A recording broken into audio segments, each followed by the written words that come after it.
மயக்கமா கலக்கமா பாடல் வரிகள் குறித்து த்ரிஷாவின் முன்னாள் மாப்பிள்ளை வருண் மணியன் ட்வீட் செய்துள்ளார். த்ரிஷா தெலுங்கு நடிகர் ராணாவை பிரிந்த வேகத்தில் சென்னையை சேர்ந்த தொழிலதிபரும் சினிமா தயாரிப்பாளருமான வருண் மணியன் மீது காதல் வயப்பட்டார். காதல் மலர்ந்த நேரத்தில் திருமண நிச்சயதார்த்தம் நடைபெற்றது.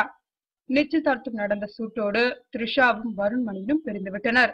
திருமண நிச்சயதார்த்தத்திற்கு பிறகு த்ரிஷாவிற்கு பட வாய்ப்புகள் வந்து குவிந்தன. இதனால் உடனே திருமணத்தை நடத்த வேண்டும் என்று வருண் மணியின் வீட்டின் கோரிக்கையை த்ரிஷா ஏற்கவில்லை. இது தொடர்பாக பிரச்சனை ஏற்பட்டு இருவரும் பிரிந்துவிட்டனர். திருமண நிச்சயதார்த்தம் ஆன பிறகு த்ரிஷாவின் ட்வீட்டுகளுக்கு வருணும், வருண் மணியின் ட்வீட்டுகளுக்கு த்ரிஷாவும் ரீட்வீட் செய்து வந்தனர். தற்போது அதையெல்லாம் நின்றுவிட்டது. த்ரிஷாவிற்கும் வருண் மணியனுக்கும் இடையே ஒரு மாதமாக பேச்சுவார்த்தை இல்லை என்று கூறப்படுகிறது.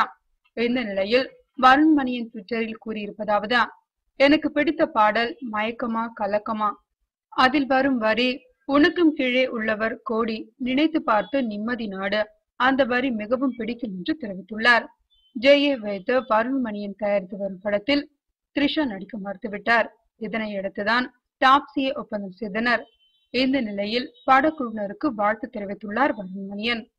திருமணம் நின்ற பிறகு வந்த பிறந்த நாளை த்ரிஷா தனது தோழிகளுடன் ஜாலியாக கொண்டாடியுள்ளார். தற்போது அவரை தேடி கூடுதலாக பட வாய்ப்புகள் வருகின்றன என்பது குறிப்பிடத்தக்கது.